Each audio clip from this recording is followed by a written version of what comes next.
عزیز ساتھیوں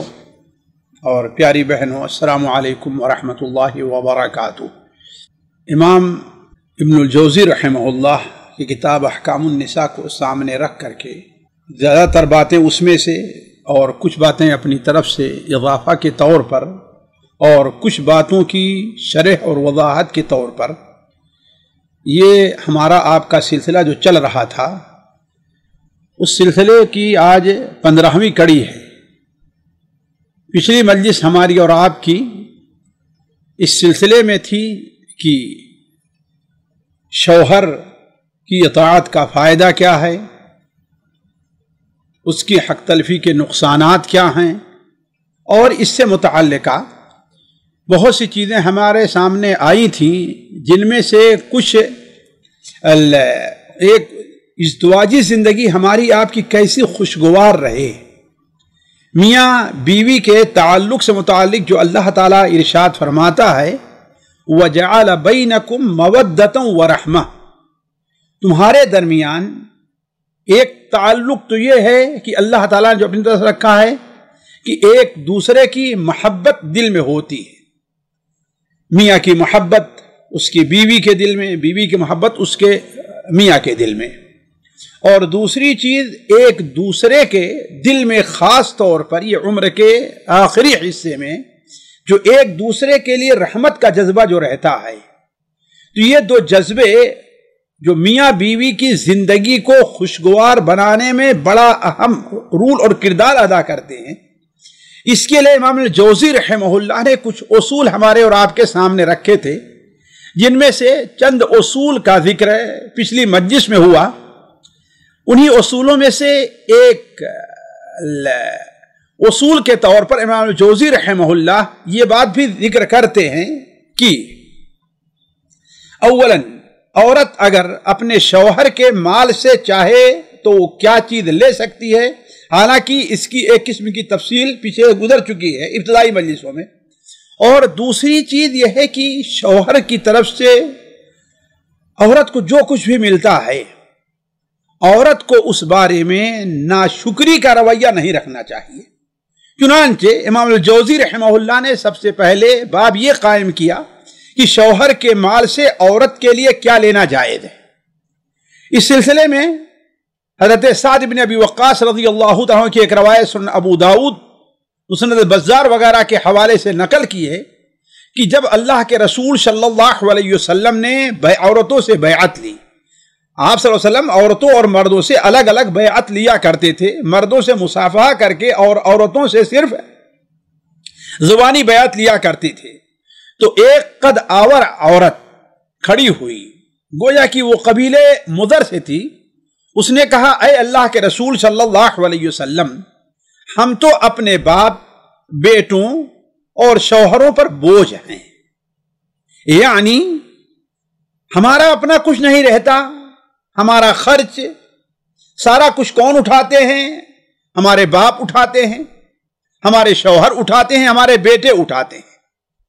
تو ہمارے لیے ان کے مال سے کیا لینا جائز ہے، ہم کیا لے سکتے ہیں؟ آپ صلی اللہ علیہ وسلم نے ایک بڑی عام چیز بیان فرمائی جو ایک بہت بڑا مفہوم رکھتی ہے۔ آپ نے بیان فرمایا الرطب تأکل لہ وتہدینہ، تر چیزیں، علماء کہتے ہیں تر چیزوں سے مراد کیا ہے، بلکہ خود امام ابو داؤد رحمہ اللہ جہاں اس حدیث کو نقل کرتے ہیں، اس حدیث کے آخر میں لکھتے ہیں کہ آپ جیسے بیان فرمایا تر چیزیں کھاؤ اور اس میں سے ہدیہ دو، تو امام ابو داؤد رحمہ اللہ کہتے ہیں تر چیزوں سے مراد کیا ہے؟ روٹی ہے، یعنی کھانا پکا، کچھ تھوڑا سا کھانا بچ گیا ہے، یا کھانا پکاتے ہوئے اس نے تھوڑا سا کسی پڑوسن کو دینے کے لیے، یا غریب آ جاتے ہیں، مسکین آ جاتے ہیں، ان کو دینے کے لیے کچھ زیادہ وہ کر دے، تو روٹی، تازہ کھجور، امام الجوزی نے کہا تازہ کھجور، اسی پر ہمارے آپ کے ہاں قیاس کیا جا سکتا ہے جو ہمارے اور آپ کے ہاں پھل پائے جاتے ہیں ان پھلوں میں سے، اور ہری سبزیاں جس طریقے سے ہمارے اور آپ کے ہاں رہتی ہیں، کھیت میں آئی یا خریدے گئے، گھر میں شوہر لے کر کے آیا، اس میں سے اگر گھر کی ضرورت اس سے پوری ہو جاتی ہے اور کچھ بچ جاتا ہے تو اس میں سے کیا ہے، یعنی ہدیہ دیں اور اس کو کھائیں اور ہدیہ دیں۔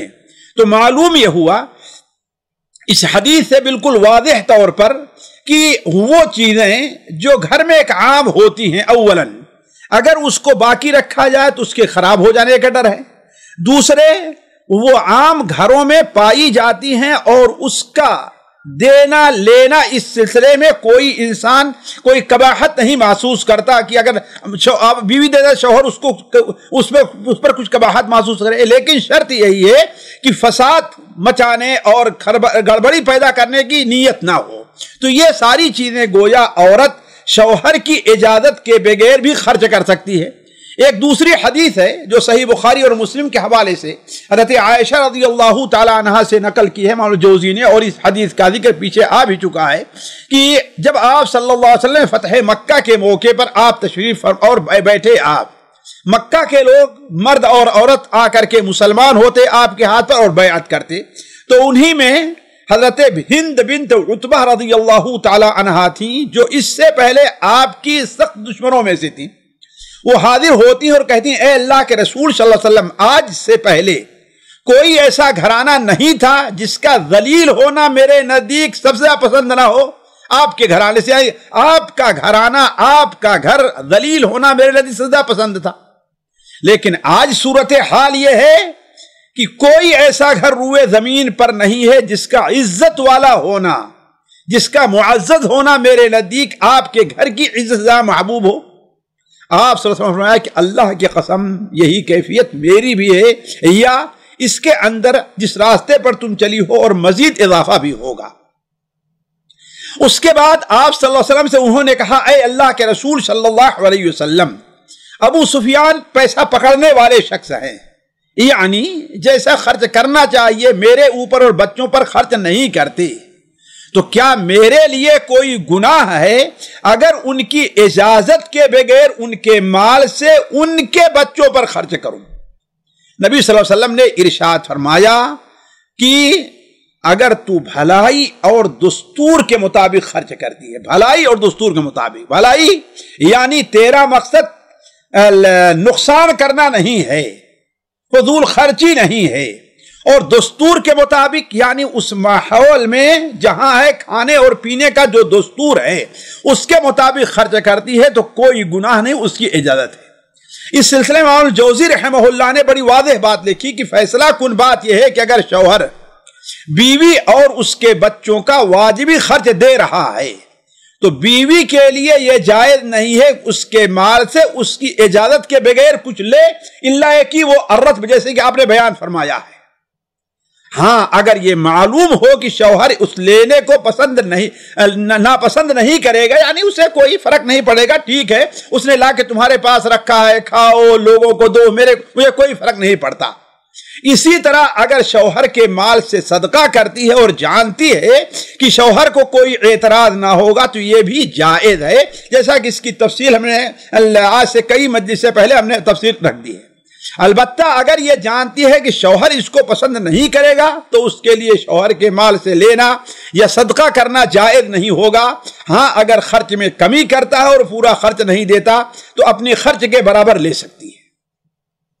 دوسری چیز امام الجوزی رحمہ اللہ نے جو اصولی طور پر لکھی ہے وہ یہ ہے کہ شوہر کی طرف سے بیوی کو جو کچھ بھی کم یا زیادہ مل رہا ہے اسے ناپسند نہیں کرنا چاہیے۔ یہاں پر ایک بات میں اپنی بہنوں اور بڑے بھائیوں کے سامنے بھی رکھ دوں کہ دیکھیے اللہ تبارک و تعالی نے دنیا کے نظام کو بغیر لڑائی، اختلاف، جھگڑے کے چلنے کے لیے، اور یہ ہے کہ دنیا کا نظام برابر چلتا رہے، اللہ تعالیٰ نے ایک اصول بتایا ہے جو آج دنیا کے جمہوریت اور یہ اپوزیشن ہمارے ہاں جو اس کے بالکل خلاف ہے۔ آپ صلی اللہ علیہ وسلم نے جیسا کہ صحیح بخاری اور صحیح مسلم میں حضرت عبداللہ بن مسعود سے روایت ہے کہ آپ صلی اللہ علیہ وسلم بیان فرمایا سَتَكُونُ أَثَرَهُ وَأُمُورٌ تُنْكِرُونَهَا، دیکھو میرے بعد تمہارے اوپر غیروں کو ترجیح دی جائے گی، تمہارا حق نہیں دیا جائے گا، تمہارا حق کم کر دیا جائے گا یا چھین لیا جائے گا۔ وَأُمُورٌ تُنْكِرُونَهَا، اور ایسے معاملات درپیش آئیں گے جسے تم ناپسند کرو گے۔ تو صحابہ نے کہا اے اللہ کے رسول صلی اللہ علیہ وسلم ایسے موقع پر آپ ہمیں کس چیز کی نصیحت فرماتے ہیں؟ آپ صلی اللہ علیہ وسلم نے جو بیان فرمایا کاش کہ ہم اس کے اوپر عمل کر لیں. بہت سارے اختلافات کا حل ہو سکتا ہے. آپ نے بیان فرمایا تو ادون الحق الذی علیکم، تمہارے اوپر جو حق ہے سامنے والے کا، حاکم کی شکل میں ہے، ہمارے فورمین کی شکل میں ہے، ہمارے سیٹھ اور کفیل کی شکل میں ہے، ہمارے والد کی شکل میں ہے، ہمارے شوہر کی شکل میں ہے، کسی بھی شکل میں ہے. تمہارا جو اس کے اوپر حق ہے وہ حق ادا کرو. اگر وہ تمہارا حق نہیں دیتا ہے تو تمہیں اس بارے میں خیانت کرنے کی اجازت نہیں. تم اپنا اس کا جو حق تمہارے اوپر ہے واجب ہے اس کو ادا کرو. وَتَسْأَلُ اللَّهَ الَّذِي عَلَيْكُمْ لَكُمْ، اور تمہارا جو حق ان کے اوپر ہے وہ اگر نہیں مل رہا ہے تو ان سے مانگنے کے بجائے اللہ تعالیٰ سے مانگو. اللہ تعالیٰ نے اگر اس دنیا میں تم کو نہیں دیا تو وہ حق آپ کا ضائع نہیں ہوگا. چاہے مرد ہے یا عورت ہے، چھوٹا ہے یا بڑا ہے، حاکم ہے یا محکوم ہے، وہ حق تمہارا ضائع ہونے والا نہیں ہے. وہ کہاں ملے گا؟ اس دن اللہ تعالیٰ تمہارا حق دے گا جس دن تم ان باتوں کی چیزوں کے زیادہ محتاج ہوگے دنیا کے مقابل میں. تو یہ اللہ تعالیٰ نے ایک اصول رکھا ہے کہ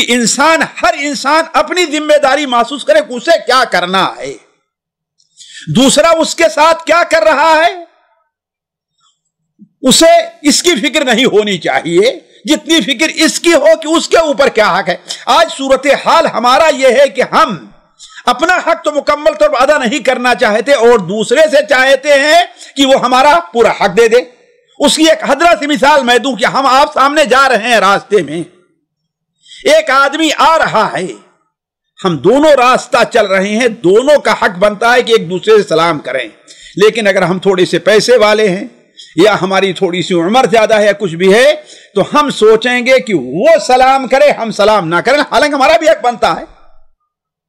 تو شرعی جو اصول ہے وہ یہ ہے، ہماری بہنوں کو یہ چیز خصوصی طور پر دھیان میں رکھنا چاہیے اور اسی طریقے سے گھر کا نظام اچھی طریقے سے چل سکتا ہے کہ آپ سے جو مطالبہ ہے وہ یہ ہے کہ آپ کے اوپر اللہ نے کیا حق رکھے ہیں، گھر کا انتظام رکھنے کی، اس کی نگرانی کرنے کی، بچوں کی نگرانی کرنے کی، ان کی تربیت کی، شوہر کی اطاعت کی، یہ آپ کے اوپر حق ہے، آپ اسے ادا کیجئے. لیکن آپ کا اگر حق نہیں مل رہا ہے تو اس کے لیے لڑائی کرنے سے کوئی فائدہ نہیں ہے. وہ حق آپ اللہ تعالیٰ سے دعا کر کے مانگیے کہ اللہ تعالیٰ آپ کو آپ کا حق دے. اللہ تعالیٰ بہتر سمجھتا ہے کہ آپ کے لیے کیا بہتر ہے. وہ حق آپ کو دنیا میں دینا بہتر ہے، اللہ دلا دے گا یقیناً، کوئی روک نہیں سکتا ہے. اور اگر وہ حق آپ کے لیے اللہ تعالیٰ یہ سمجھتا ہوگا کہ یہ حق دنیا میں آپ کو نہ ملے، آپ کے لیے آخرت میں بہتر ہے، تو اللہ تعالیٰ وہ حق آپ کو آخرت میں دے گا. اس چیز کو سامنے رکھ کر کے جو میری طرف سے تھوڑی توجیحات ہے اس سلسلے میں، امام الجوزی رحمہ اللہ نے جو یہ لکھا اب اس پر اوپر توجہ دیجیے. امام الجوزی رحمہ اللہ کہتے ہیں کسی عورت کو، ظاہر بات امام الجوزی رحمہ اللہ حدیثوں کے حوالے ہی سے نقل کرتے ہیں یہ بات کہ شوہر کی طرف سے جو کچھ ملتا ہے اسے ناپسند نہیں کرنا چاہیے. پورا مل رہا ہے خوش دلی سے قبول کر لے، زیادہ مل رہا ہے خوش دلی سے قبول کر لے، کم مل رہا ہے خوش دلی سے قبول کر لے. چنانچہ حضرت عبداللہ ابن عباس رضی اللہ تعالی عنہما کی ایک حدیث صحیح بخاری اور صحیح مسلم کے حوالے سے نقل کرتے ہیں کہ آپ صلی اللہ علیہ وسلم نے ارشاد فرمایا اریت النار فإن اکثر اہلها النساء، مجھے آگ کا مشاہدہ کرایا گیا اور یہ شاید معراج کے موقع پر تھا. اس کے بعد بھی آپ کو خواب میں کئی بار یہ صورتحال، یہ مشاہدات کرائے گئے آپ صلی اللہ علیہ وسلم کو. اور اللہ تعالیٰ اپنے نبیوں کے ساتھ یہ معاملہ رکھتا ہے تاکہ ان کا دل مطمئن ہو اور اللہ تعالیٰ کے دین کی تبلیغ مکمل شرح صدر کے ساتھ کریں. وَكَذَلِكَ نُرِي إِبْرَاهِيمَ مَلَكُوتَ السَّمَاوَاتِ وَالْأَرْضِ، نبی صلی اللہ علیہ وسلم فرمایا گیا کہ لِنُرِيَهُم مِّنْ آیاتنا، تاکہ ہم اسے اپنی آیات، یعنی وہ جو بیت المقدس، بیت الحرام سے لے کے مقدس تک کی سفر کرائی، تاکہ اس لیے تاکہ ہم اپنی آیات کو ہم دکھائیں. سبحان الذی اسری بعبدہ اقصی الذی بارکنا حولہ لِنُرِيَهُم مِّنْ آیاتنا، تاکہ ہم اپنی آیات کا مشاہدہ کرائیں. تو آپ صلی اللہ علیہ وسلم کو کئی بار اللہ تعالیٰ نے جنت اور جہنم کی سیر اور عجائب قدرت اپنے دکھلائے ہیں، جیسا کہ بہت سی حدیثوں میں یہ وارد ہے. ان میں سے ایک ہے کہ آپ صلی اللہ علیہ وسلم کو آگ کا مشاہدہ کرایا گیا، جہنم کا. تو آپ نے فرمایا ہم نے دیکھا کہ اس میں زیادہ تر جانے والی جو ہیں وہ عورتیں ہیں، زیادہ تر جانے والی عورتیں ہیں. میں شاید اس سے پہلے یہ بات ذکر کر چکا ہوں کہ عورتوں کے زیادہ جانے کا یہ معنی نہیں ہے کہ جہنم میں، جنت میں عورتیں کم ہوں گی. یہ بات شاید اس سے پہلے آ چکی ہے، ورنہ میرے اس برنامج میں ایک ہے کہ یہ جنتی عورتوں کی صفات، ایک مستقل درس اس کے بعد میں آپ لوگوں کے سامنے رکھوں گا. تو عورتوں نے کہا کہ اے اللہ کے رسول ایکفرن باللہ، کیا وہ اللہ تعالیٰ کے ساتھ؟ ہاں نہیں، آپ نے فرمایا کہ ہم نے اکثر اس کو دیکھا. اور ایت النار، مجھے جہنم کا مشاہدہ کرایا گیا تو ہم نے دیکھا کہ زیادہ تر جہنم کے اندر عورتیں ہیں. کیوں؟ یکفرنا، وہ کفر کرتی ہیں، جسے اردو میں کفران نعمت کہتے ہیں، کفران نعمت کرتی ہیں. تو جو آپ نے فرمایا یکفرن یعنی کفر کرتی ہیں، تو کہا گیا اے اللہ کے رسول صلی اللہ علیہ وسلم کیا اللہ کے ساتھ کفر کرتی ہیں؟ آپ نے فرمایا نہیں، یکفرن العشیر و یکفرن الاحسان، شوہر کی ناشکری کرتی ہیں اور احسان فراموشی سے کام لیتی ہیں. شوہر کی ناشکری، گویا کہ یہ دونوں چیزیں ان کے جہنم میں جانے کا سبب ہے. پھر آپ نے بیان فرمایا لو احسنت احدی الی احداہن الی الدہر، اگر ان میں سے کسی کے ساتھ زندگی بھر تم احسان کا معاملہ کرتے رہو، پھر تمہارے سے کوئی ایک نازیبا بات دیکھ لیتی ہے، معمولی سی نامناسب بات پا لیتی ہے، تو کیا کہتی ہے؟ ما رأیت منک خیرا قط، آج تک تم سے مجھے کوئی خیر نہیں پہنچی. ایک دوسری حدیث جو اس سے کچھ تفصیلی ہے، حضرت اسماء بنت عمیس رضی اللہ تعالی عنہ، جو نبی صلی اللہ علیہ وسلم سے سوال کرنے میں بڑی جری تھی، اور ان کا لقب ہی وافدۃ النساء، عورتوں کی طرف سے ترجمانی کرنے والی، اللہ کے رسول صلی اللہ علیہ وسلم کے پاس جانے والی. وہ بیان کرتی ہیں کہ ایک بار اللہ کے رسول صلی اللہ علیہ وسلم کا گزر ہم عورتوں کی ایک جماعت پر سے ہوا. آپ نے ہم سے سلام کیا اور کیا فرمایا؟ ایاکن وکفر المنعمین، تم بچو شوہروں کی احسان کرنے والوں کی ناشکری کرنے سے، ان کے ساتھ کفران نعمت کرنے سے. تو بیان فرماتی ہیں چونکہ میں آپ سے بات کرنے میں بڑی دلیر تھی، تو ہم نے کہا اے اللہ کے رسول صلی اللہ علیہ وسلم، نعمت کرنے والوں، انعام کرنے والوں، احسان کرنے والوں کے ساتھ ناشکری کا کیا معنی ہے؟ آپ صلی اللہ علیہ وسلم نے بیان فرمایا کہ ہوتا یہ ہے، ایسا ضرور ہوتا ہے، ایسا ہوتا ہے کہ تم میں سے کسی کا اپنے باپ کے گھر میں بے شادی شدہ ایک مدت گزر جاتی، انتظار میں ہے، کوئی پیغام ہی نہیں آ رہا ہے، باپ بھی پریشان ہے، ماں بھی پریشان ہے، نہیں چاہتے کہ ہاں گھر میں کوئی عورت، کوئی لڑکی بیٹھی رہے، پریشان ہیں. اس کا اندازہ باپ ماں ہی کر سکتے ہیں. پھر جب ایک مدت گزر جاتی ہے اور اللہ تعالیٰ اسے کوئی شوہر عطا کرتا ہے، پھر اسے اللہ تعالیٰ اولاد دیتا ہے، پھر اس کے بعد جب معمولی بات پر ناراض ہوتی ہے تو ناشکری کر بیٹھتی ہے اور کہتی ہے کہ تم سے تو مجھے کبھی کچھ نہیں ملا. میری بہنوں، یہ چیز ہماری بہت سے بہنوں کے اندر پائی جاتی ہے. شروع میں جب تک تجربہ نہیں تھا، میں یہ حدیث پڑھتا تھا تو مجھے تعجب ہوتا تھا کہ یہ کیسے ہوتا ہے، لیکن جب بڑے ہونے کے بعد لوگوں کے حالات کا مشاہدہ اور لوگ سوال جواب کرنے لگے، اپنا دکھ اور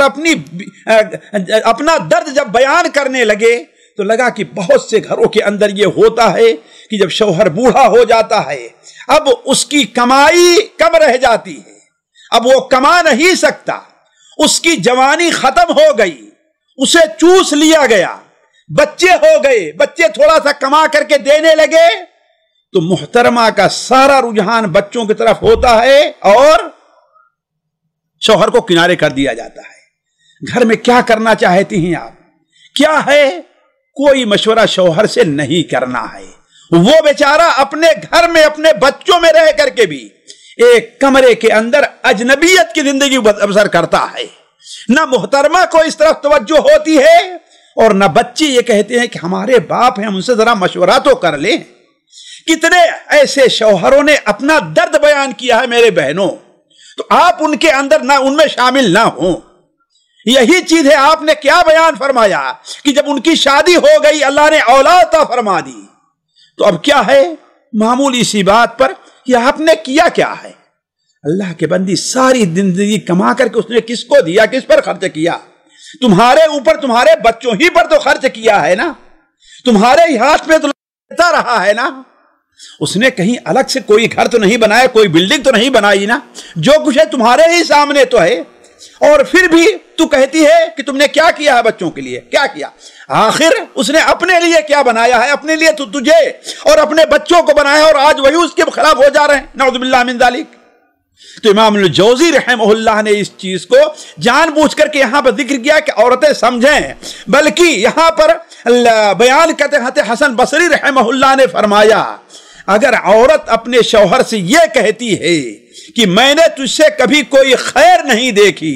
تم نے میرے لیے کچھ نہیں کیا ہے، میرا تو جو کچھ ہے میرے باپ نے لا کر کے دیا تو وہی میرے پاس ہے اور کچھ نہیں ہے، تو گویا امام حسن بصری رحمہ اللہ کہتے ہیں کہ اس کے سارے اعمال ضائع اور برباد ہو گئے۔ اس کے بعد امام الجوزی رحمہ اللہ نے عورتوں کی زینت سے متعلق جو کچھ غلطیاں ہوتی ہیں اس سے متعلق کچھ مسائل چھیڑے ہیں، مثلا گودنے اور چہرے کو رگڑنے وغیرہ کا بیان۔ حضرت کریمہ بنت حمام بیان کرتی ہیں کہ عائشہ رضی اللہ تعالیٰ عنہا نے فرمایا اے عورتوں کی جماعت، اپنے چہرے کو چھیلنے اور رگڑنے سے بچو۔ حضرت کریمہ کہتی ہیں پھر میں نے ان سے مہدی کے خضاب سے متعلق پوچھا تو انہوں نے فرمایا اس میں کوئی حرج نہیں ہے، لیکن میں اسے ناپسند کرتی ہوں کیونکہ میرے حبیب نبی کریم صلی اللہ علیہ وسلم کو اس کی مہک پسند نہیں تھی۔ حضرت عبداللہ بن مسعود رضی اللہ تعالیٰ عنہ سے روایت ہے کہ انہوں نے ایک بار فرمایا اللہ تعالیٰ کی لعنت ہوتی ہے گودنے والی پر، گودوانے والی پر، خوبصورتی کے لیے بال اکھڑوانے والی پر، خوبصورتی کے لیے دانتوں میں کشادگی کرنے والی پر، جو اللہ کی خلقت کو بدلتی ہیں۔ حضرت عبد المسعود نے یہ بات کہی تو بنو اسد کی ام یعقوب نامی ایک عورت آپ کے پاس آتی ہے اور کہتی ہے کہ اے ابن مسعود مجھے خبر ملی ہے، اے ابو عبد الرحمن مجھے خبر پہنچی ہے کہ آپ نے ایسی عورتوں پر لعنت بھیجی ہے۔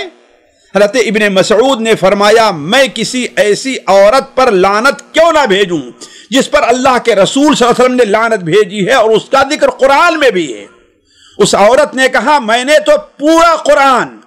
دونوں دفتیوں کے درمیان میں جو مصحف ہے ہم نے پورا پڑھا ہے، لیکن مجھے تو کوئی ایسی چیز نہیں ملی جو آپ کہہ رہے ہیں کہ اللہ تعالیٰ نے لعنت بھیجی ہو، اللہ کے رسول نے لعنت بھیجی ہو گودنے والے گودوانے والی پر۔ حضرت ابن المسعود نے کہا کہ اگر تم نے غور سے پڑھا ہوتا تو تمہیں یہ بات ضرور ملی ہوتی۔ کیا تم نے اس فرمان الہی کو نہیں پڑھا وما آتاکم الرسول فخذوہ وما نہاکم عنہ فانتہوا،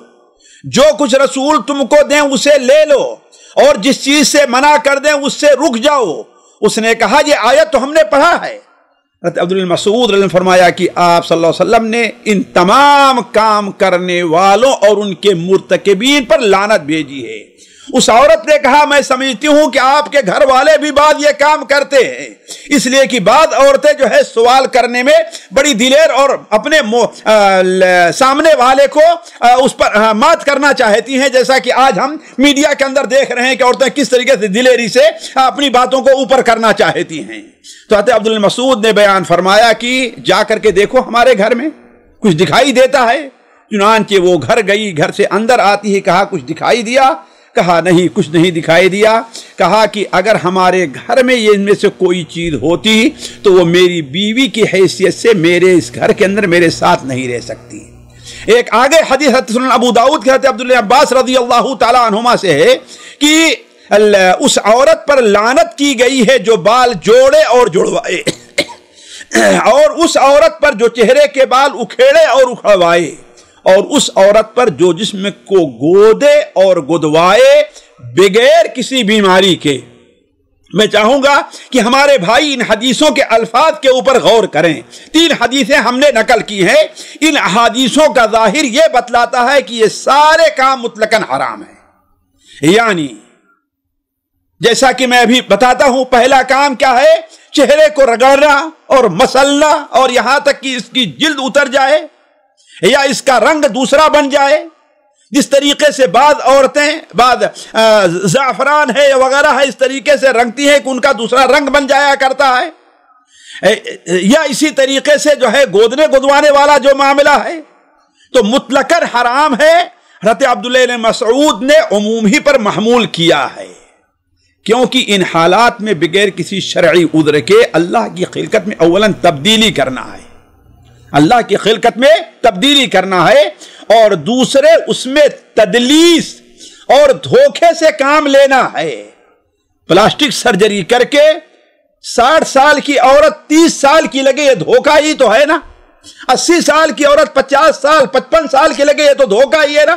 تو یہ 2 چیزیں ہیں، اولاً اللہ کی خلقت میں تبدیلی ہے، اور دوسرے دھوکہ اور تدلیس ہے، اس لیے شریعت نے اس سے منع فرمایا ہے۔ اب ہم چلتے ہیں تھوڑی سی اس کی وضاحت کے لیے۔ دیکھیے پہلی حدیث کے اندر بیان فرمایا کہ اللہ کے رسول صلی اللہ علیہ وسلم لعنت بھیجی ہے چھیلنے، چہرے کو چھیلنے اور رگڑنے والے، جس کے لیے قاشرہ کا لفظ استعمال ہوا ہے۔ اس سے مراد وہ عورتیں ہیں جو بعض دواؤں یا رنگوں اور جڑی بوٹیوں کے معجون وغیرہ کے ذریعے سے اپنے چہرے کو رگڑتی ہیں تاکہ جلد کا اوپری حصہ جاتا رہے اور چہرے کے داغ وغیرہ ختم ہو جائیں، نیز چہرے کا رنگ صاف ہو جائے۔ ایسا عورتیں خوبصورتی وغیرہ کے لیے کرتی تھی۔ آج کل اس کی جگہ بھی بہت سی چیزیں رائج ہو گئی ہیں، جیسے مختلف قسم کے مراہم ہیں، کریم ہیں، یا پلاسٹک سرجری ہے۔ پلاسٹک سرجری ہے، اس کی وضاحت یہ ہے کہ اس سلسلے میں یہ تقشیر، یعنی اس چہرے کے اندر کسی قسم کی رد و بدل کے لیے جو ہے اس کی 30 صورتیں ہو سکتی ہیں، مختلف صورتیں ہیں، اور ہر صورت کا الگ الگ حکم ہے۔ دیکھیے پہلی صورت یہ ہے، چہرے پر داغ پڑ گئے ہوں یا دھبے آ گئے ہوں، خواہ ماحول کی وجہ سے ہو یا کسی بیماری کی وجہ سے ہو، تو اس عیب کو بعض دواؤں کے ذریعے یا کریم کے ذریعے یا مرہم لگا کر کے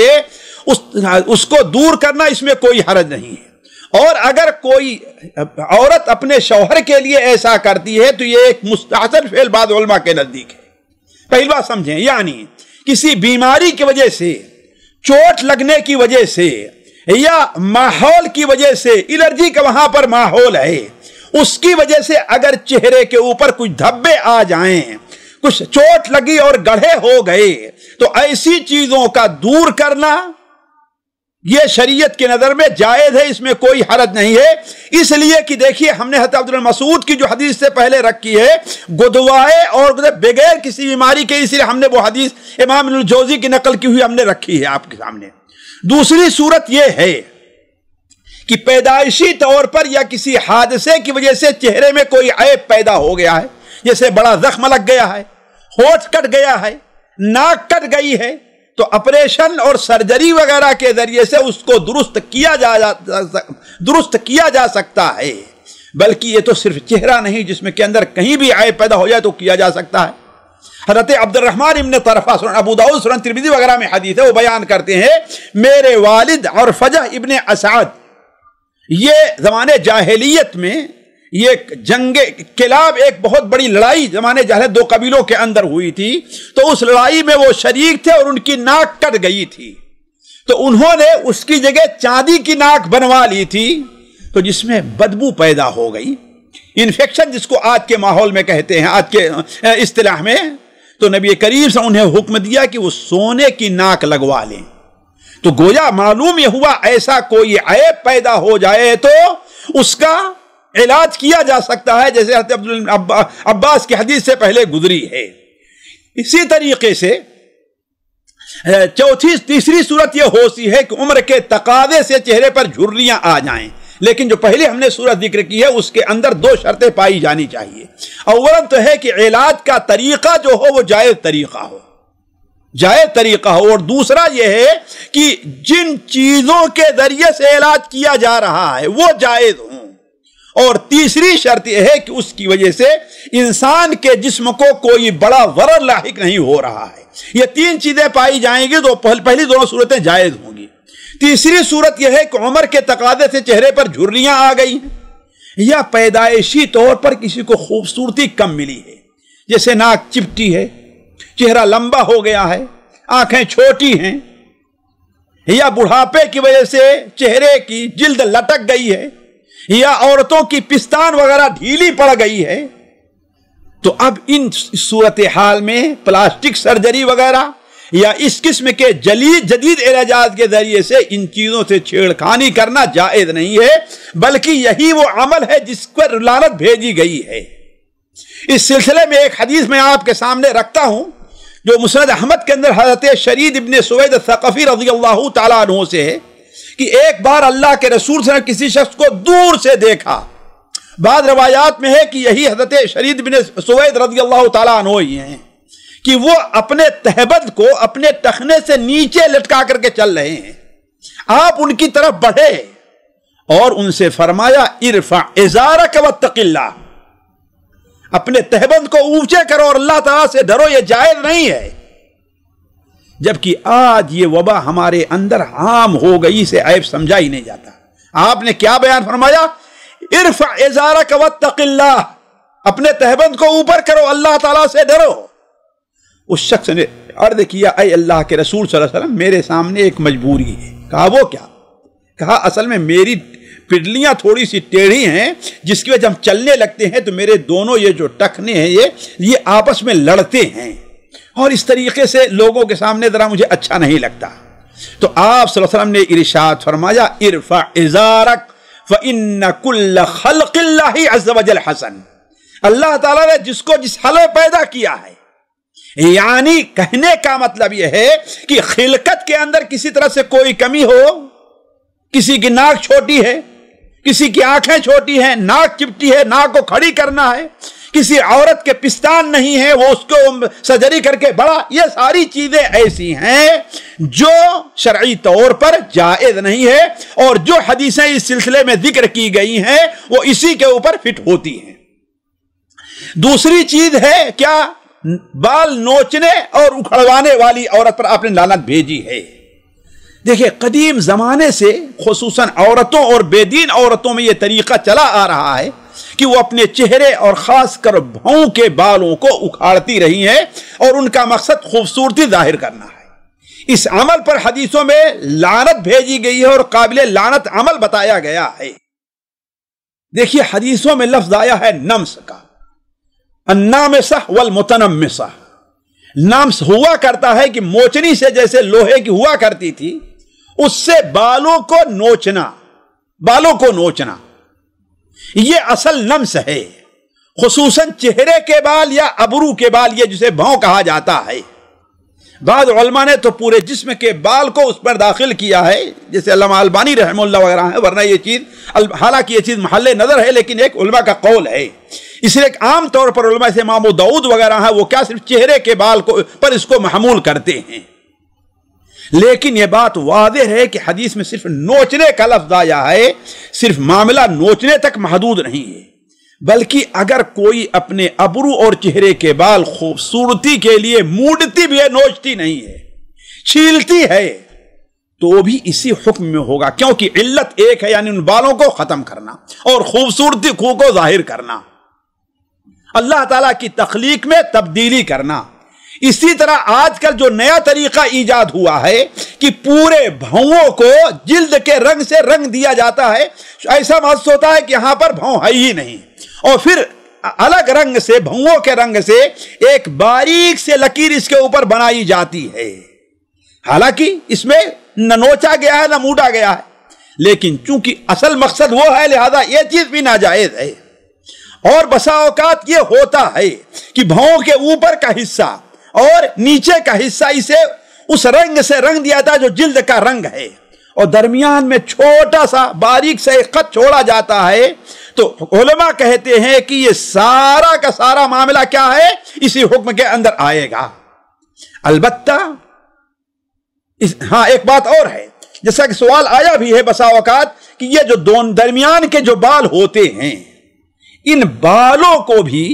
اکھیڑنا دونوں بھووں کے حکم کے اکھاڑنے کے حکم ہے، اس لیے کہ اصل میں یہ دونوں بھووں کا حصہ ہے۔ بسا اوقات ہوتا ہے بعض لوگوں کے زیادہ ہوتے ہیں اور بعض لوگوں کے کم ہوتے ہیں، بعض لوگوں کے بالکل ہوتے ہی نہیں، لیکن اگر نارمل حالت میں ہے جیسے بعض لوگوں کو ہوتے ہیں تو اس کو اپنی جگہ سے چھیڑنا جائز نہیں ہوگا۔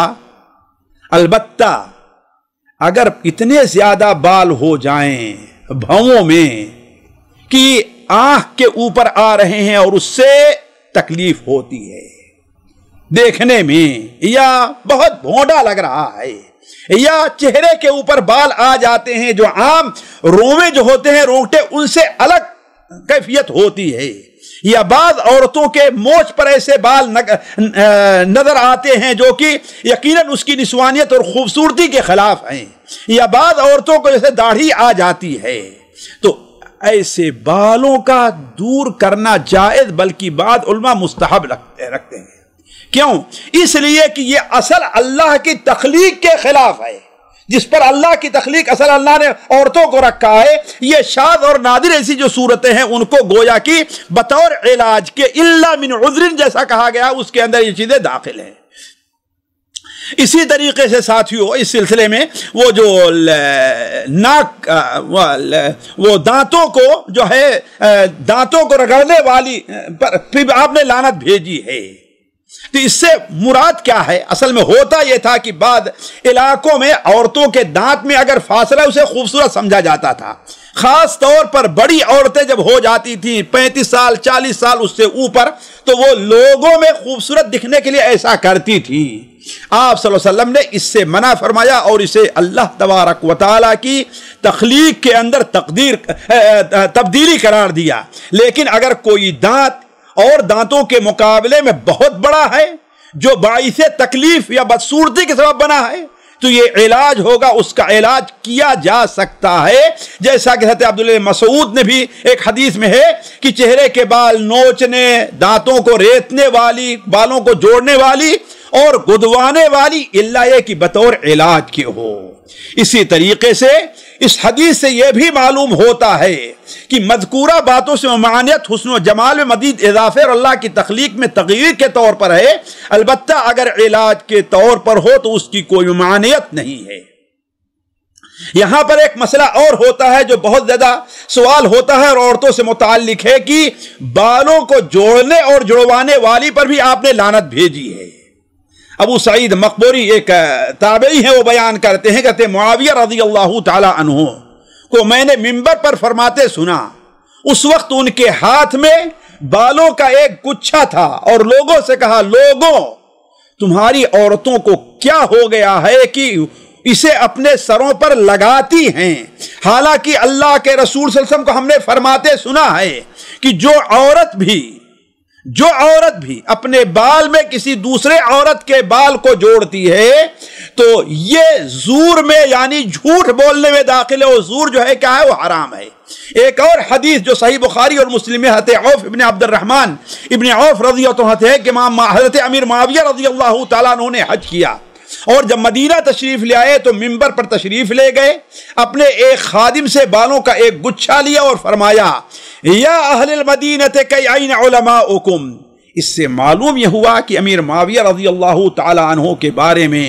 جو لوگ کچھ غلط تصورات رکھے ہیں وہ نہایت غلط ہیں، وہ سنت کے پابند، دین کے داعی، اللہ تبارک و تعالیٰ کے احکام کی پابندی کرنے والے تھے۔ آپ نے دیکھا کہ مدینہ منورہ میں اس سلسلے میں کوتاہی ہو رہی ہے تو خصوصاً آپ نے اس کا اہتمام فرمایا، اپنے ایک خادم کو کہا کہ بال کا گچھا لے اور لے کر کے چلو، اور منبر پہ کھڑے ہو کر کے آپ نے بیان فرمایا، اے اہل مدینہ تمہارے علماء کہاں ہیں؟ اس سے عورتوں کو روکتے کیوں نہیں؟ میں نے اللہ کے رسول صلی اللہ علیہ وسلم سے سنا ہے کہ اس قسم کے بالوں سے آپ روکتے تھے اور فرماتے تھے، انما حلقت بنو اسرائیل حین اتخذہا نساؤہم، بنو اسرائیل اس وقت ہلاک ہوئے یا ان کی ہلاکت کیا، ایک سبب یہ بھی تھا کہ ان کی عورتوں نے اس قسم کی چیزوں کا استعمال شروع کر دیا تھا۔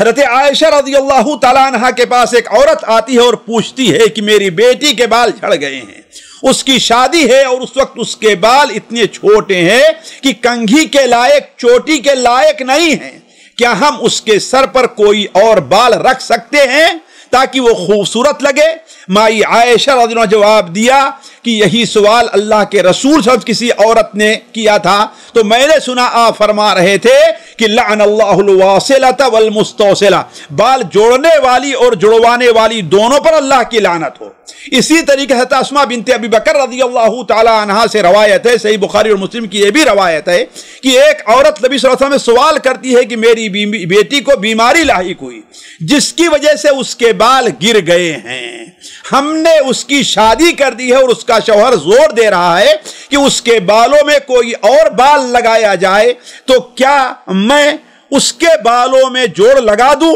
نبی صلی اللہ علیہ وسلم نے ارشاد فرمایا کہ اللہ کی لعنت ہو بال جوڑنے والے اور جڑوانے والی پر۔ حضرت عبداللہ ابن عمر رضی اللہ عنہما سے ایک حدیث مروی ہے کہ اللہ کے رسول صلی اللہ علیہ وسلم نے ان عورتوں پر لعنت بھیجی ہے جو بال کو جوڑنے اور جڑوانے والی ہیں اور گودنے اور گدوانے والی ہیں۔ ان احادیث اور اس قسم کی دیگر احادیثوں سے غیر عورتوں کے بال یا مصنوعی بال کے جوڑنے کی مذمت واضح ہوتی ہے۔ البتہ کیا بالوں کے علاوہ عورتیں اپنے بالوں میں کسی اور چیز کو جوڑ سکتی ہیں یا نہیں جس سے ان کے بال بڑے ہوں، جیسے جانوروں کے بال ہوں یا مصنوعی بال ہوں یا دھاگوں سے بنی ہوئی چوٹیاں وغیرہ؟ تو اس سلسلے میں اہل علم کا اختلاف ہے ساتھیوں، لیکن میں نے جو راجح سمجھا ہے علماء کے اقوال کو دیکھ کر کے وہ آپ کے سامنے رکھتا ہوں۔ دیکھیں، پہلی صورت ہے کسی جانور کے بال یا مصنوعی بالوں کا استعمال جائز نہ ہوگا،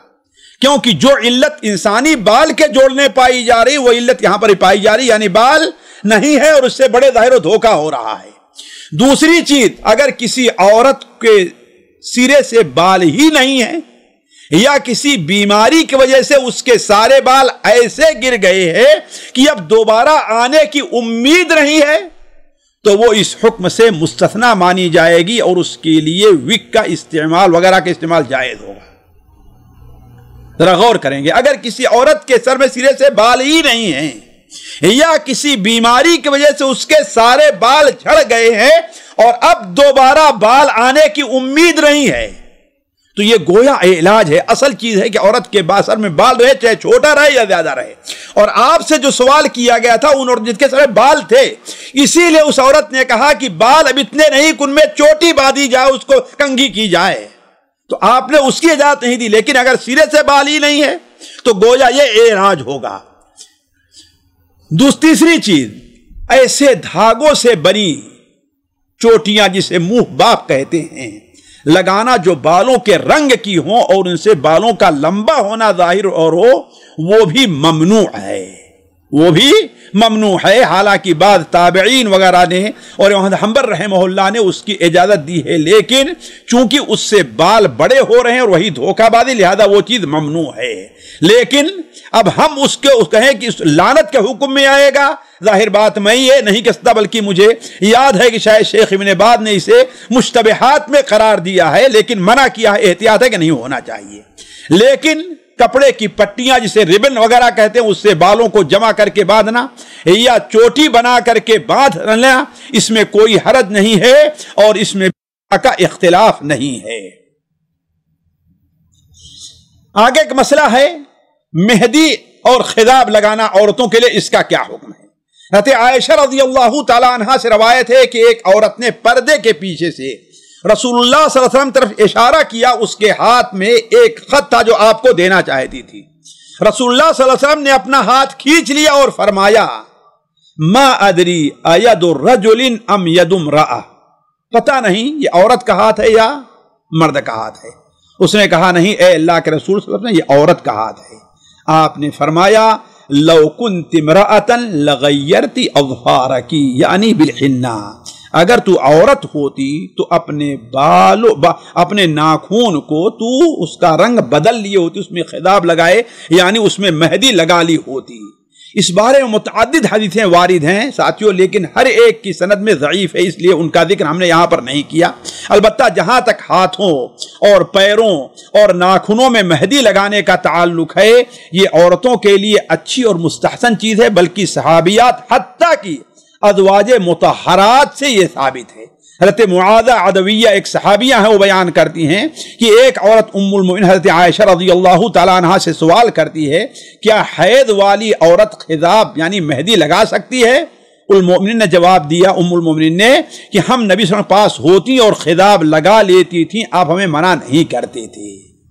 اس طرح حضرت عبداللہ ابن مسعود رضی اللہ تعالیٰ بیان کرتے ہیں کہ ہماری عورتیں، سنن دارمی مصنف عبد الرزاق میں یہ اثر صحیح سند کے ساتھ ثابت ہے کہ ہماری عورتیں رات میں خضاب لگاتی تھیں اور جب صبح ہوتی تو اسے دور کر کے وضو کر لیتی اور نماز پڑھتی تھی، پھر نماز کے بعد دوبارہ خضاب لگا لیتی تھی، اور جب ظہر کا وقت ہوتا اسے دور کر کے وضو کرتی اور نماز پڑھ لیتی تھی۔ چنانچہ وہ بہترین خضاب استعمال کرتی اور یہ خضاب انہیں نماز سے نہیں روکتا۔ یہیں سے یہ بات واضح ہو گئی کہ ایسی مہندی، ایسا خضاب، ایسی چیزیں انسان عورت اپنے ہاتھ پر لگائے جس سے وضو کا پانی جلد تک سرایت نہ کر کے جائے، وضو میں رکاوٹ بنے، اس کا استعمال جائز نہیں ہے۔ جیسے بعض قسم کے نیل پالش وغیرہ ہوا کرتی ہیں، یا ایسی مہندی اگر کوئی ہو جو ہاتھوں پر لگائی جائے، اس کا اپنا وجود رہے، تو جب تک اس کا وجود ہے وہ اس کا استعمال جائز نہیں ہے۔ البتہ یہ بات ذہن نشین رہے جس پر ہماری کم بہنیں توجہ دیتی ہیں کہ اگر مہندی اور اس کا خضاب ہاتھوں اور پیروں میں لگا ہوا ہے اور وہ بھی زینت ہیں، لہذا اگر اس کا استعمال ہے تو اصل یہ ہے کہ اجنبی مردوں سے اسے چھپایا جائے گا، اسے ظاہر نہیں کیا جائے گا۔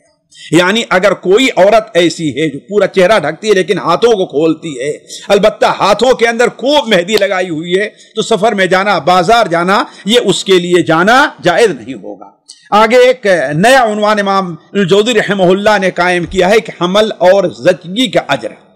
حضرت عبداللہ ابن عمر رضی اللہ تعالیٰ عنہما سے روایت ہے، اس لیے کہ اس سلسلے میں ہماری بہت سی بہنوں کے ساتھ یہ معاملہ پیش آتا ہے، لیکن ضرورت یہ ہے کہ اس کے اندر ہمیں احتساب کا جذبہ پایا جائے، کہ اللہ تعالیٰ ثواب کی امید رکھی جائے۔ اگر یہ جذبہ رہا تو یہ چیز ہمارے اوپر بھاری یا ہماری بہنوں پر بھاری نہیں پڑے گی۔ تو آپ صلی اللہ علیہ وسلم نے بیان فرمایا کہ ان للمرأة في حملها اذا وضعها الى فصالها من الاجر كالمتشحت في سبيل الله وان حلقت فيما بين ذلك فلها اجر شهيد۔ حمل سے لے کر زچگی پھر دودھ پلانے تک ایک عورت کی مثال اس مجاہد کی ہے جو خون میں لت پت ہو، اگر اس دوران اس کا انتقال ہو جائے تو اس کو شہید کا اجر ملے گا۔ یہ طبرانی کبیر میں، مسند عبد بن حمید میں ہے۔ اس حدیث کی سند قدر ضعیف ہے، لیکن امام الجوزی نقل کیا تھا، ہم نے باقی رکھا۔ کیوں؟ اس لیے کہ یہ جو اصل مفہوم پیش کیا گیا ہے اس کی شہادت متعدد حدیثوں کے اندر موجود ہے۔ مثال کے طور پر حضرت معقب بن یسار رضی اللہ تعالیٰ عنہ سے روایت ہے کہ ایک شخص نبی صلی اللہ علیہ وسلم کی خدمت میں حاضر ہوتا ہے اور کہتا ہے کہ ہم نے ایک عورت کو پیغام بھیجا ہے جو اچھے خاندان کی ہے، بڑی خوبصورت ہے، بڑی خوبیاں اس میں ہیں، لیکن وہ بانجھ ہے، بچے اسے نہیں ہوتے۔ آپ نے فرمایا اس سے شادی نہ کرو۔ 3 بار اس نے یہی سوال کیا، آپ نے شادی نہ کرو، آپ نے کہا شادی نہ کرو۔ اس کے بعد آپ نے بیان فرمایا تزوج الولود الودود،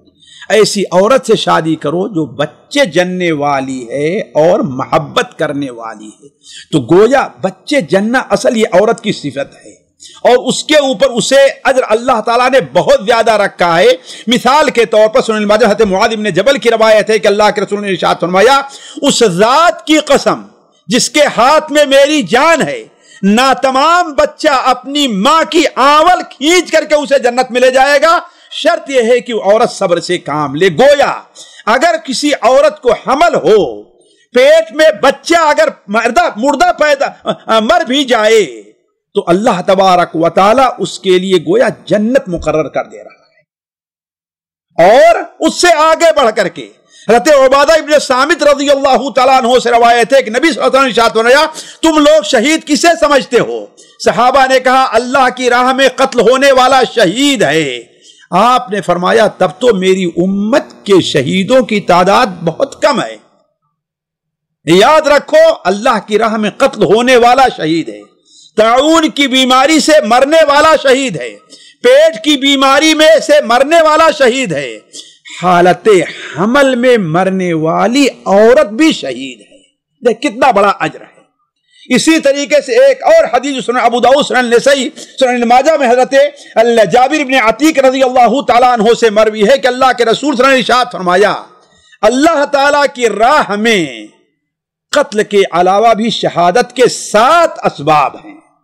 مرض طاعون میں مرنے والا شہید،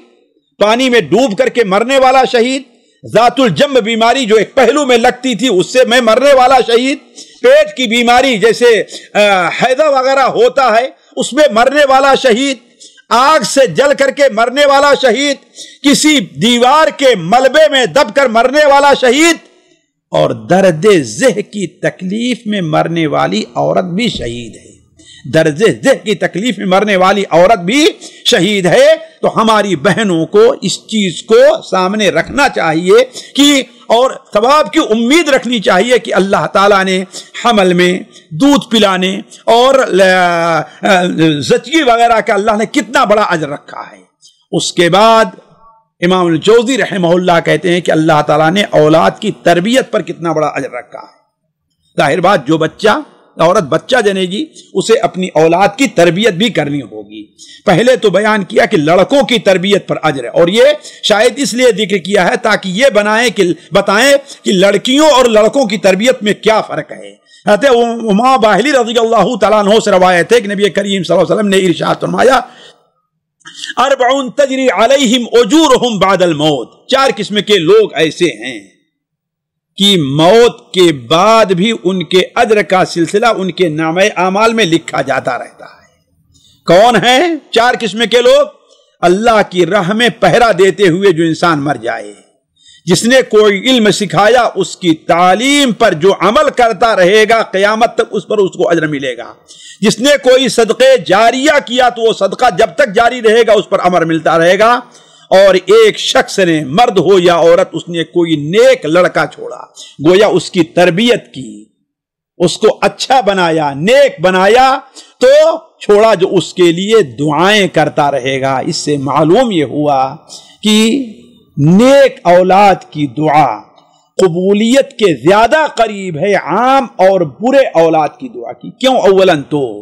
وہ جو برا ہوتا ہے دعا کے آداب کو سمجھتا نہیں، وہ جو برا ہوتا ہے ہو سکتا ہے کہ وہ ایسے کبائر میں ہو جس کے وجہ سے اللہ تعالیٰ اس کی دعا قبول نہ کرے، اور عموماً یہ ہوتا ہے کہ ایسے لوگ دعا بھی کم ہی کرتے ہیں جو برے ہوتے ہیں، خود اپنے لیے دعا نہیں کرتے، نماز نہیں پڑھتے، دوسروں کے لیے کیا دعا کریں گے۔ ثانیاً یہ بیان فرمایا ایک اور حدیث میں حضرت انس مالک کی ہے کہ 7 قسم کے لوگ ایسے ہیں جن کا اجر ان کی وفات کے بعد جاری رہتا ہے۔ جس نے کوئی علم سکھایا، جس نے کوئی نہر کھودوا دی، جس نے کنواں کھود دیا، جس نے کوئی کھجور کا درخت لگایا، اس پر ہر درخت کو قیاس کیا سکتا ہے، جس نے کوئی مسجد بنا دی، جس نے کوئی مصحف اپنے ورثے میں چھوڑا، یا کوئی نیک اولاد چھوڑا جو اس کے لیے دعائیں مغفرت کرتی رہی۔ یہ تو عام نیک لڑکوں کے بارے میں کہا جا سکتا ہے، حالانکہ یہی حکم نیک لڑکیوں کو ہوگا، البتہ کچھ خصوصی اجر ہے جو لڑکیوں کی تربیت سے متعلق ہے۔ اللہ کے رسول سے بیان فرمائی، چنانچہ مائی عائشہ رضی اللہ عنہا روایت ہے، وہ بیان کرتی ہیں کہ بھیک مانگتے ہوئے ایک عورت اپنی 2 بیٹیوں کو لے کر میرے پاس آئی، میرے پاس سے اسے صرف 1 کھجور ملی، ہم نے اسے دے دیا تو اس نے اس کھجور کو اپنی دونوں بیٹیوں میں بانٹ دیا اور اپنے کچھ نہیں کھائی۔ پھر وہ اٹھی اور چلی گئی۔ جب نبی صلی اللہ علیہ وسلم میرے پاس آئے تو میں نے آپ سے ایک قصہ بیان کیا تو اس وقت آپ نے فرمایا من ابتلی من هذه البنات بشیء فاحسن الیہن کن سترا لہ من النار، جسے ان بیٹیوں سے آزمایا گیا، یعنی اس کی کفالت میں، اس کی ذمہ داری میں بیٹیاں دی گئیں اور وہ ان کے ساتھ حسن سلوک کیا تو یہ بیٹیاں اس کے لیے آگ سے رکاوٹ کا سبب بنے گی۔ اسی طریقے سے حضرت ابو ہریرہ رضی اللہ عنہ روایت ہے کہ اللہ کے رسول نے ارشاد فرمایا من کان لہ ثلاث بنات۔ ساتھیو اصل چیز یہ ہے کہ اللہ تبارک و تعالیٰ نے جو یہ زیادہ اجر رکھا ہے وہ کم سے کم 3 بیٹیوں پر رکھا ہے، لیکن جس کی 2 بیٹیاں ہوں اللہ نے اسے بھی اجر سے محروم نہیں کیا، حتیٰ کہ جس کی 1 بیٹی ہی کیوں نہ ہو اللہ تبارک و تعالیٰ نے اسے اجر سے محروم نہیں رکھا ہے۔ تو 3 بیٹیوں کا یہ اجر جو بیان ہو رہا ہے، تو اللہ نے اگر ہمارے کسی بھائی کو 4 بیٹیاں 5 بیٹیاں کسی کو 6 بیٹیاں ہوتی ہیں، ذرا غور کریں کہ وہ اگر اپنی بیٹیوں کی صحیح تربیت کرتا ہے، ان کی کفالت کرتا ہے، تو اللہ تبارک و تعالیٰ اس ماں اور اس باپ کو اللہ تعالیٰ کتنے بڑے اجر سے نواز رہا ہوگا۔ شاید اگر وہ فرائض کا اہتمام کرتے رہے ہیں اور حتی الامکان کبائر سے بچتے رہے ہیں، تو شاید موت کے بعد ان کے درمیان اور جنت کے درمیان کوئی چیز حائل نہ ہو، اور اللہ تعالیٰ بہت ممکن ہے کہ بغیر حساب اور کتاب کے انہیں جنت میں داخل کر دے۔ تو حضرت ابو ہریرہ سے روایت ہے کہ آپ صلی اللہ علیہ وسلم نے ارشاد فرمایا من کان لہ ثلاث بنات، جس کی 3 بیٹیاں ہوں، ان بیٹیوں کی پریشانیوں ان کے سکھ دکھ پر صبر کرتا ہے، تو اللہ تبارک و تعالیٰ ان پر رحم کرنے کی وجہ سے اپنے فضل سے اسے جنت میں داخل کر دیتا ہے۔ ایک شخص کا سوال کرتا ہے کہ اے اللہ کے رسول اگر کسی کی 2 بیٹیاں ہوں تو ان کی تربیت کرتا ہے، تو آپ نے فرمایا کہ 2 بیٹیوں کی تربیت پر بھی یہی اجر ہے۔ پھر ایک صحابی اٹھے، شاید ان کے 1 ہی بیٹی تھی، انہوں نے کہا اے اللہ کے رسول صلی اللہ علیہ وسلم اگر کسی کی 1 ہی بیٹیاں ہوں تو آپ صلی اللہ علیہ وسلم نے ارشاد فرمایا اگر کسی کی 1 ہی بیٹی اس پر بھی اللہ تعالیٰ اجر دے گا۔ اور ساتھیوں یہ بات صرف بیٹیوں تک محدود نہیں ہے، بیٹیوں کے ساتھ اگر کسی کی ذمہ داری میں بہنیں بھی اللہ تعالیٰ نے دی ہے، باپ فوت ہو گیا یا باپ جو ہے مجبور ہے، باپ معذور ہے اور بیٹے کے اوپر یہ ذمہ داری آ جا رہی ہے، اور بیٹا اپنی بیٹیوں اور اپنی بہنوں، اپنی بہنی ہیں صرف ان کے بارے میں یہ سب کرتا ہے، تو اللہ تعالیٰ اسے بھی اجر دے گا۔ چنانچہ مسند احمد، سنن ابن ماجہ، سنن ترمذی اور امام بخاری کے الادب المفرد میں حضرت ابو سعید خدری سے روایت ہے کہ آپ صلی اللہ علیہ وسلم نے ارشاد فرمایا لا یکون لاحد 3 بنات، کسی کی اگر 3 بیٹیاں ہوں یا 3 بہنیں ہوں یا 2 بیٹیاں ہوں یا 2 بہنیں ہوں، اور ان کے بارے میں اللہ تعالیٰ سے ڈرتا رہے، یعنی ان کو صحیح راستے پر لگائے، صحیح تربیت کرے، نماز کی، روزے کی، اور جو ان پر جو حقوق ہیں ان پر اگر ان کی صحیح تربیت کرتا ہے اور تو اللہ تعالیٰ سے ڈرتا رہے اور ان کے ساتھ حسن سلوک کرتا رہے، تو آپ نے بیان فرمایا وہ جنت میں جائے گا۔ بلکہ میری بہنوں اور میرے بھائیوں، یہ صرف جو ہے بہنوں اور بیٹیوں ہی تک نہیں ہے، بلکہ اگر ہماری کوئی بہن آتی ہے، اگر اس کے گھر میں اس کے بھائی کی کوئی چھوٹی بہن ہے، کوئی میری بہن ہے، اس کی خالہ ذات کوئی بہن اس کے پاس آ جائے، اس کی پھوپھی ذات کوئی بہن آ جائے اور اس کے ساتھ یہ معاملہ ہوتا ہے، تو اللہ تعالیٰ اس پر بھی اجر دے رہا ہے۔ مسند احمد میں حضرت ام سلمہ رضی اللہ تعالیٰ عنہا سے روایت ہے کہ نبی کریم صلی اللہ علیہ وسلم نے ارشاد فرمایا کہ جو شخص اپنی 2 بیٹیوں پر یا اپنی 2 بہنوں پر یا اپنی 2 قرابت دار لڑکیوں پر خرچ کرتا ہے، ان کی کفالت کرتا ہے اور ان پر نفقے میں حسن نیت کو مد نظر رکھتا ہے، یہاں تک کہ اللہ تعالیٰ انہیں اس سے مستغنی کر دے یا اللہ تعالیٰ ان کا انتظام کر دے، تو یہ 2 بہنیں، 2 بیٹیاں، 2 رشتہ دار جو ہے اس کے لیے جہنم سے آڑ بنے گی۔ اسی لیے نبی کریم صلی اللہ علیہ وسلم کی اس حدیث کو ہمیشہ سامنے رکھنا چاہیے جو مسند احمد میں حضرت عقبہ ابن عامر رضی اللہ تعالی عنہ سے مروی ہے کہ آپ نے بیان فرمایا لا تکرہ البنات، اے لوگوں لڑکیوں کو ناپسند نہ کرو، جیسا کہ عام طور پر لوگوں کا معاملہ ہے، بلکہ کتنے تو بدبخت ایسے ہیں کہ اگر معلوم ہو گیا کہ میری بیوی کو حمل ہے اور پیٹ میں بیٹی ہے تو نعوذ باللہ من ذالک اسے گرا دیتے ہیں۔ اور ہمارے یہاں کچھ ایسے ڈاکو بیٹھے ہیں ڈاکٹروں کی شکل میں کہ وہ اپنے مطب کے اندر یہ لگاتے ہیں کہ آج 5,000 خرچہ کر دو اور مستقبل میں 5 لاکھ سے بچ جاؤ، نعوذ باللہ من ذالک۔ یہ کیا ہے؟ یہ ڈھاکہ ہے، اس کا حکم آگے ہم بیان کریں گے، لیکن اللہ کے رسول صلی اللہ علیہ وسلم کی تعلیمات کیا ہے؟ فرمایا لا تکرہوا البنات، لڑکیوں کو ناپسند نہ کرو، فإنہن مؤنسات غالیات، کیوں؟ اس لیے کہ وہ انسیت کا سبب بہت محبت کرنے والی ہیں، اور حالات اور مشاہدہ اس بات کا ہے کہ بیٹیاں اپنے والدین کی جس قدر خدمت کرتی ہیں اور جس قدر محبت کرتی ہیں، اتنا دوسرے اور لڑکے اتنا محبت یا اتنی خدمت نہیں کرتے۔ اللہ تبارک و تعالیٰ سے دعا ہے کہ اللہ تبارک و تعالیٰ ہمیں اور آپ کو اپنے بچیوں کی صحیح تربیت کرنے کی توفیق عطا فرمائے۔ اللہ تعالیٰ ہمیں آپ کو، ہماری بچیاں ہمارے اور آپ کے لیے جنت میں جانے اور جہنم سے نجات کا سبب بنیں۔ والسلام علیکم ورحمۃ اللہ وبرکاتہ۔ سامعین کرام، ہمارے علمی اور عوامی دروس اور سوال و جواب کی مجلسوں سے آپ خود بھی مستفید ہوں اور اپنے دوست و احباب کے ساتھ بھی شیئر کریں۔ عین ممکن ہے کہ آپ کے شیئر سے کسی کی اصلاح اور آپ کے لیے صدقہ جاریہ بن جائے۔ واٹس ایپ پر اسلامک میسج حاصل کرنے کے لیے نمبر نوٹ فرمائیں: یعقوب عزیز 00966 5089 59707۔ واٹس ایپ سوال و جواب گروپ میں ایڈ ہونے کے لیے نمبر نوٹ فرمائیں: عبدالسلام عمری 00966 502627 نمبر بھیجتے ہوئے نام اور پتہ ضرور لکھیں۔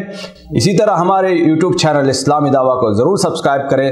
تاکہ ہماری ہر نئی اور اہم ویڈیو کی اطلاع آپ کو فوری حاصل ہو جائے۔ تمام دروس، مقالات اور سوال و جواب سیریز کے لیے ہماری مشہور ویب سائٹ www.islamidawah.com کا مشاہدہ کرتے رہیں۔ السلام علیکم ورحمۃ اللہ وبرکاتہ۔